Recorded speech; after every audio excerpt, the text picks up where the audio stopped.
அடையாளம் போடுதல் என்கிற ஒரு கலாச்சாரம். உங்களுடைய அடி மனசிலே கையை வைத்து சொல்லுங்கள், அல்லாஹ்வின் தூதருடைய வழிகாட்டலை தான் நீங்கள் செய்கிறீர்கள். அடையாளம் போடுதல் என்பதற்கும் இஸ்லாத்திற்கும் ஒரு துளியளவேனும் சம்பந்தம் இருக்கிறதா? இந்த கலாச்சாரத்தை ஒரு சிலராக சேர்ந்து செய்து இன்று அது பல நூற்றுக்கணக்காக மாறி திருமணத்தை விட பெரிய ஒரு விழாவாக, திருமணத்தை விட பெரிய ஒரு பங்கனாக அடையாளம் போடுதல் என்கிற 2-3 பஸ்களிலே வந்து இறங்கி இந்த செலவை பெண் வீட்டிலே சுமத்தி அதை செய்கிறீர்களே, இது அல்லாஹ்வின் தூதருடைய சுன்னாவை புறக்கணிக்கிற விஷயம் இல்லையா? அல்லாஹ்வின் தூதருடைய சுன்னாவை காலுக்கு கீழே போட்டு மிதிக்கிற விஷயம் இல்லையா? இந்துக்களுடைய கலாச்சாரம். அடையாளம் போடுதல் என்றால் என்ன என்று தெரியுமா உங்களுக்கு? இந்த வரலாற்றை தெரிந்திருக்கிறீர்களா? அடையாளம் போடுதல் என்கிற வார்த்தைக்கும் இஸ்லாத்திற்கும் ஒரு துளி அளவும் சம்பந்தம் கிடையாது. இந்துக்களுடைய வரலாற்றில் வந்தது. இந்த கால இந்துக்கள் அல்ல, பண்டைய கால இந்துக்களிடத்தில் இருந்து வந்தது. அவர்கள் ஒரு பெண்ணை திருமணம் பேசிவிட்டால் இந்த பெண், திருமணம் பேசப்பட்ட பெண் அந்நிய ஆணோடு அவள் உறவு வைத்து விடக் கூடாது, அந்நிய மற்றவர்களை அவள் பார்த்து விடக் கூடாது, மற்றவர்கள் இவளை பார்த்து விரும்பிவிடக் கூடாது என்பதற்காக அவளுடைய முகத்திலோ அல்லது அவளுடைய சுக்கிலோ அல்லது அவளுடைய கையிலோ போடுகிற ஒரு அடையாளம் தான் பட்ட காலத்தில் இன்று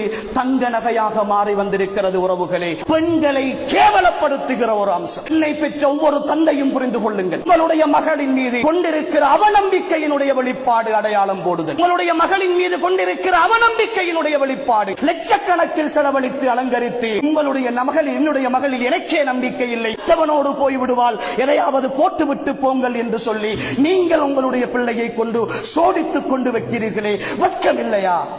ரோஷம் இல்லையா? அப்படிப்பட்ட ஒரு மணமகன் உங்களுடைய மகளுக்கு தேவையா? அப்படிப்பட்ட ஒரு குடும்பத்தோடு நீங்கள் வாழ்க்கைப்பட வேண்டுமா? எத்தனை தடவைகள் அன்புக்குரியவர்களே சொல்லி இருக்கிறோம். ஊர்வலமை என்று அடையாளம் போடுவதற்கு கூப்பிடாவிட்டால் உறவுகளே பிரிந்திருக்கிற நிலை. எங்களை கூப்பிடவில்லை அடையாளம் போடுவதற்கு, அடையாளம் போட போவதற்கு எங்களை அழைக்கவில்லை என்று சொல்லி மாமாவோடு பேசுவதில்லை, மாமியோடு பேசுவதில்லை, குடும்பத்தோடு உறவில்லை. எங்கு போய் நிற்கிறது இந்த சமுதாயம்? இந்த கலாச்சாரத்தை யார் கொண்டு வந்தது? பெரிய ஒரு கடமையாக செய்து கொண்டிருக்கிறோம். ஒரு காலத்தில் கொண்டு போகுதல் என்கிற ஒரு கலாச்சாரம், அது மருவி அன்று பேசன்களில் துணியால் மூடி போனது, இன்று சகன்களில் அலங்கார பேப்பர்களால் போகிறது. மாடல் மட்டும் மாறி இருக்கிறது, பெயரும் மாறி இருக்கிறது. ஏமாற்றிக் கொண்டிருக்கிறோம், அல்லாஹ்வை ஏமாற்றிக் கொண்டிருக்கிறோம், அல்லாஹ்வின் தூதரை ஏமாற்றிக் கொண்டிருக்கிறோம்.